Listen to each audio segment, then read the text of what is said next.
फ़रूक नसीम साहब, बहुत बहुत शुक्रिया, आपने हमें वक्त दिया। NAB chairman justice retired Javed Iqbal की मुद्दत मुलाजमत ख़त्म होने में सिर्फ 20 दिन का वक्त रह गया है और अब तक वज़ीर आज़म और लीडर ऑफ द ऑपोजिशन के दरमियान कंसल्टेशन का प्रोसेस भी नहीं शुरू हुआ है। क्या इसका मतलब ये है कि हुकूमत ने फैसला कर लिया है कि जस्टिस रिटायर्ड जावेद इकबाल साहब को तौसी दी जाएगी या उनकी री अपॉइंटमेंट की जाएगी बतौर चेयरमैन नैब? अभी कोई चीज़ फ़ाइनल नहीं है।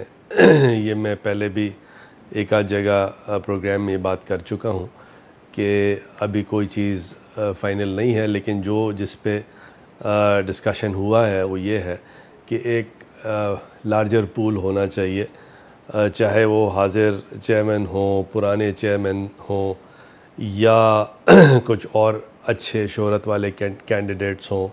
क्योंकि देखिए हमारे पास पूल क्या है, जो नैब का जो स्टैट्यूट है अकाउंटेबिलिटी वाला, नैब ऑर्डिनेंस 99, उसमें लिखा हुआ है कि या तो वो कोई जज होगा या लेफ्टिनेंट जनरल होगा, यानी जज हाई कोर्ट, सुप्रीम कोर्ट या लेफ्टिनेंट जनरल, और तीसरी कैटेगरी है BS 22 का रिटायर्ड ऑफिसर।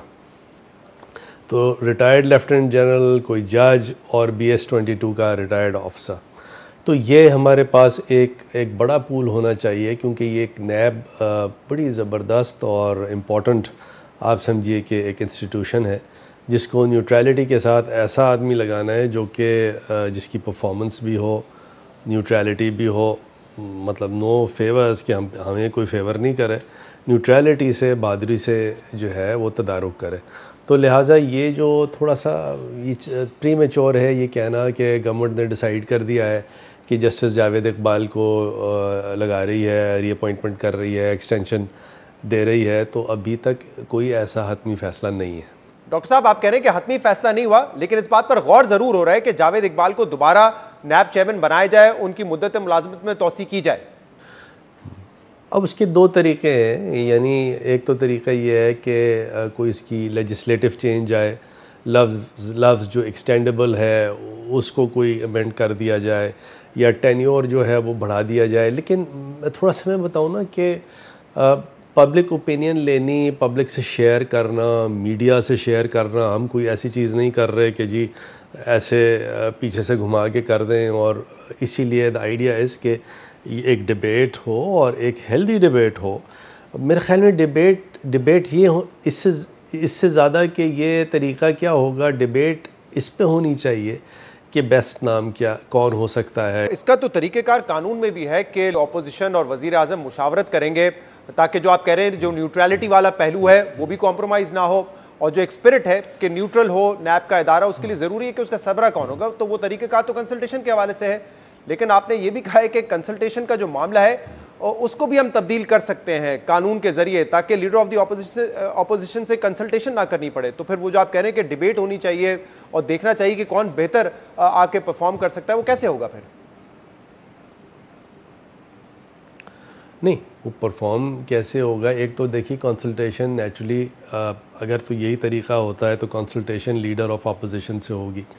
अच्छा, फिर साथ साथ मेरी ख्वाहिश ये है कि ये उनसे तो जो कंसल्टेशन हो वो ज़रूर हो। सेकेंडली एक कॉन्फ्लिक्ट ऑफ इंटरेस्ट का कानून है।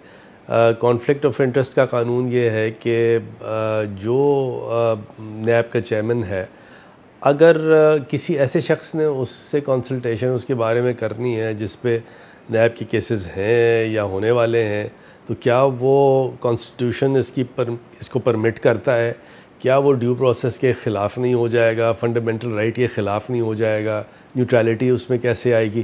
तो ये बड़े पेचीदा मसाइल हैं, ये कोई आसान काम नहीं है। लीडर ऑफ द ऑपोजिशन के हवाले से आपने कहा कि देखना पड़ेगा कि किसी शख्स के हवाले से कोई नैब के केसेस हैं, कोई करप्शन के केसेस हैं, तो अगर कानून ये कहता है कि लीडर ऑफ द ऑपोजिशन और हुकूमत बैठ के ये फैसला करेंगे, तो लीडर ऑफ द ऑपोजिशन जो है वो पूरी ऑपोजिशन को रिप्रेजेंट करता है, हुकूमत की साइड को प्राइम मिनिस्टर रिप्रेजेंट करेंगे। तो इस वक्त तो ऑपोजिशन पर भी केसेस हैं, हुकूमत के ऊपर भी केसेस हैं। अगर इस मामले में हम पड़ गए कि किसके ऊपर केसेस हैं, तो फिर तो ये मामला मुशावरत का, कंसल्टेशन का आगे ही नहीं बढ़ सकेगा। इस मेरिट पे तो हुकूमत भी पूरा नहीं उतरेगी अगर हुकूमत के अपने लोगों पर केसेस होंगे और हुकूमत के अपने केसेस होंगे तो। Shehzad, thank you very much. Actually आपने एक बड़ी ज़बरदस्त और न्यूट्रल बात की है और इसीलिए मैं आपका बड़ा मुतरफ़ हूँ। आप हमेशा न्यूट्रलिटी की तरफ जाते हैं, एजेंडा आपका नहीं होता। दैट्स वाई मेरी भी कोशिश होती है कि आपके प्रोग्राम में आया करूं, बड़ा अच्छा लगता है। बात देखें, गवर्नमेंट के किस आदमी के ख़िलाफ़ केस हैं नहीं है, ये भी एक रेलेवेंट बात है, लेकिन क्या प्राइम मिनिस्टर के ख़िलाफ़ कोई इंक्वायरी है या केस है? The answer is no. Helicopter case क्या था लीडर ऑफ नैब का? अपोजिशन के ख़िलाफ़ था? अब तो नहीं है ना, वो तो ख़त्म हो गया है। लेकिन मैं गुजारिश ये करूं कि इस वक्त जिस वक्त हम बात कर रहे हैं कि क्या प्राइम मिनिस्टर के ख़िलाफ़ कोई केस है, और अगर प्राइम मिनिस्टर के ख़िलाफ़ कोई इंक्वायरी या केस होता तो मैं प्राइम मिनिस्टर को शायद एडवाइस देता और वो मेरी शायद एडवाइस मानते कि नहीं जी, अगर ऐसी बात है तो मैं नहीं आऊँगा इसमें भी। बात ये है कि हमें न्यूट्रलिटी देखनी है। अगर तो लीडर ऑफ अपोजिशन अच्छे आदमी, मेरा मुझे तो मतलब कोई ऐसा इशू नहीं है कि मेरा पर्सनल तो बिल्कुल कोई कॉन्फ्लिक्ट नहीं है, ना मेरे पार्टी का कोई है, लेकिन क्या उनके ख़िलाफ़, उनके फ़र्द के ख़िलाफ़, उनके बेगम साहिबा बच्चों के ख़िलाफ़ क्या कोई केस है? नहीं है तो बात ख़त्म हो गई। अगर है तो वो सिर्फ अपोजिशन को तो रिप्रेजेंट करते हैं, अपने आप को भी रिप्रेजेंट करते हैं। तो जैसे हमारे जजेस करते हैं, क्या ज़बरदस्त देखिए, अगर कोई उनका कोई पर्सनल केस होता है तो वो कहते हैं नॉट बिफोर मी, क्योंकि ये कॉन्फ्लिक्ट ऑफ इंटरेस्ट एक मुरव्वज कानून है, हायर पेडिस्टल पे है। ये फंडामेंटल राइट है पाकिस्तान के लोगों का कि किसी का अगर कॉन्फ्लिक्ट ऑफ इंटरेस्ट हो तो वो गवर्नमेंट की या पब्लिक इंटरेस्ट की या पब्लिक एक्सरसाइज अगर चॉइस करनी हो एज ए पब्लिक फंक्शनरी तो वो ना करे। तो ये देखना पड़ेगा। अगर हमें मीडिया ये कहती है, क्योंकि मैं समझता हूँ मीडिया फोर्थ पिलर है स्टेट की, मुझे कोई इसमें, मैं तो मीडिया को बड़े हाई पेडिस्टल पे रखता हूँ। अगर मीडिया ये कहते हैं ना जी यार छोड़ें इसको, कॉन्फ्लिक्ट ऑफ इंटरेस्ट को, कोई बात नहीं, पाकिस्तान में कॉन्फ्लिक्ट ऑफ इंटरेस्ट का कानून होना ही नहीं चाहिए, सर आँखों पे, तो ये बड़ी एक डिबेट आपको करनी पड़ेगी शहजाद। हम अभी नेसेंट स्टेज पे हैं। सही। आप और क्योंकि कोई नया नाम आता है, करें, करवाइए, जब कोई नया नाम फ्लोट किया जाएगा तो उस पर तो एक नई डिबेट शुरू होगी। लेकिन अब क्योंकि आप लोग कंसिडर कर सकते हैं कि जावेद इकबाल को भी तौसी दी जाए, तो उन पर बात कर लेते हैं। जब आपने ये इशारा दिया कि कानून में तरमीम का ऑप्शन हमारे पास मौजूद है, तो शाहिद खाकान अब्बासी साहब ने कहा कि इसी से हुकूमत की बदनीयती साबित हो जाती है। अगर वो चाहते हैं कि इदारा गैर जानिबदार रहे तो फिर किसी और को वो अपॉइंट करते, क्योंकि नैब चेयरमैन जो है वो कब्जे में है हुकूमत के, इसीलिए उनको दोबारा अपॉइंट किया जा रहा है। और यही इससे पहले बिलावल भुट्टो जरदारी साहब भी कह चुके हैं कि जब से उनकी वीडियो वाला मामला आया है तब से वो कॉम्प्रोमाइज हो गए हैं और उनका टिल्ट जो है वो ऑपोजिशन की तरफ है। ऑपोजिशन के केसेस को ज्यादा सख्ती से निपटा जाता है, उनके लोगों को गिरफ्तार भी किया जाता है, हुकूमत के साथ हल्का हाथ रखा हुआ है क्योंकि कॉम्प्रोमाइज हो चुके हैं उस वीडियो की वजह से। मैं गुजारिश करूं कि जहां तक कि उस वीडियो की बात आपने की और लोग करते हैं, वो वीडियो जेन्युइन है, वो वीडियो फेक है, वो उन्होंने अजरान मजाक की बात की, वो भी उसका कोई फ़ैसला ना गवर्नमेंट ने करना है, ना गवर्नमेंट के पास कोई फ़ैसला है। अगर तो ऐसी सिचुएशन हो ना कि गवर्नमेंट ने कोई फ़ैसला करना है कि वो वीडियो सही है गलत है और उसका कॉन्सिक्वेंस क्या होना है, तो फिर ये अपोजिशन की बात दुरुस्त हो सकती है। लेकिन आप एक मिनट के लिए जस्ट बिकॉज कोई केस अगर किसी के ख़िलाफ़ है और वो केस पहले से चल रहा है, बहुत से केस ऐसे हैं जो कि समझिए इस हुकूमत के आने से पहले से चल रहे हैं, तो इस हुकूमत का तो उससे लेना देना कोई नहीं है, लेकिन सिर्फ इस वजह से कि कोई केस ऐसा है जो कि चल रहा है तो वो तो अदालत में चलेगा ना। देखिए कोई भी केस है, चाहे वो जाली बैंक अकाउंट का केस हो या कोई और केस हो, तो वो बहुत से केसेस तो टर्मिनेट होने हैं या कंक्लूड होने हैं अकाउंटेबिलिटी कोर्ट में, और अकाउंटेबिलिटी कोर्ट का जस्टिस जावेद इकबाल का या नैब चेयरमैन का कोई लेना देना नहीं है, वो एक इंडिपेंडेंट अदालतें हैं। अगर आपका कहने का मतलब ये है कि चेयरमैन नैब जो है वो अकाउंटेबिलिटी अदालतों को भी असरअंदाज करता है, तो फिर मैं ये कहूँगा सादे हैं आप, समझते नहीं है सिस्टम। लेकिन फरूख साहब, मेरा नहीं ख्याल नैब के पास गिरफ्तारी का तो है ना, सिस्टम में। और इस वक्त तो ऑपोजिशन के लोग यही शिकवा करते आए, बल्कि सिर्फ ऑपोजिशन नहीं,